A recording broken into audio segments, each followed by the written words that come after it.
ආයිබෝන් යාළුවනේ මම හතුන් පෙරේරා වෙනද වගේම අලුත් රෙසිපියක් අරගෙන ඔන්න අපි අදත් ආවා. අපි අද ගෙනාවේ පැලමුන් ටෙම්පරාදුව. මේ ටෙම්පරාදුව ගැන කියනවා නම් මේක ලොකු පොඩි කියලා වේදයක් නෑ හැමෝටම රසවත් කෑමක්. මේ පැලමුන් වල තව ගොඩාක් රෙසිපි තියෙනවා. ඒවා ඉදිරියට බලාපොරොත්තු වෙන්නකෝ. තවමත් අපිව subscribe කරලා නැත්නම් මතක ඇතුව අපිව subscribe කරන්න. ඒ වගේම යහපැත්තෙන් තියෙන bell icon එකත් click කරන්න. ඒ වගේම මේ වීඩියෝ එක ඉවර වෙනකම්ම බලන්න කියලා මම ඔයගලන්ගෙන් ඉල්ලනවා.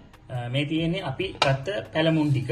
මම මේක ඊයේ හවස 5 විතර තමයි වතුරට දාලා අඳුරෙන් වහලා කරලා අඳුරකින් තිබ්බා. අද උදේ 8 විතර බලද්දි මේක සාමාන්‍ය ගානට ඇවිල්ලා තිබ්බා. ඊට පස්සේ මම මේක වතුරට පෙරලා ආයි වහලා කරලා අඳුරකට තිබ්බා. දැන් නම් වෙලාව හවස 5යි වගේ. දැන් මේ ගානට එද්දි මේ විදිහට ඇවිල්ලා තියෙනවා. මේක තව වෙලා තිබ්බා. තව පොඩ්ඩක් විතර මේක දික් වෙනවා. හැබැයි ඇත්තට මේක ගොඩාක්ම රසවත්. දැන් අපි බලමු මේ වෑංජනේ පැලමුන් වෑංජනේ කොහොමද හදාගන්නේ කියලා. හරි.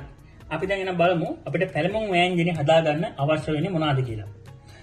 ලුණු, ලීස්, අමුමිරිස් කරල් දෙකක් විතර, කරපිංච පොඩ්ඩක්, සුදු ලුණු බිත් ටිකක් විතර, 3-5 මේස හැන්දක්, මිරිස් කුඩු මම අරන් තියෙන මේස හැන්දක්, පොඩි ළමයි ඉන්නවනම් තව අඩුවෙන් ගන්න.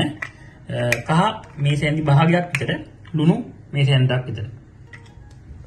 ඕගොල්ලෝ මේක හදද්දී තක්කාලි එක්කව කරන්න යන්න එපා. තක්කාලි එක්කව කරොත් මේකේ තියෙන ඒ පෝෂණය ගන්න බැරි වෙන ඕගලන්ට. ඒ හින්දා තක්කාලි එක්කව කරන්නේ නැතුව මේක හදාගන්නවා මම කියන්නේ.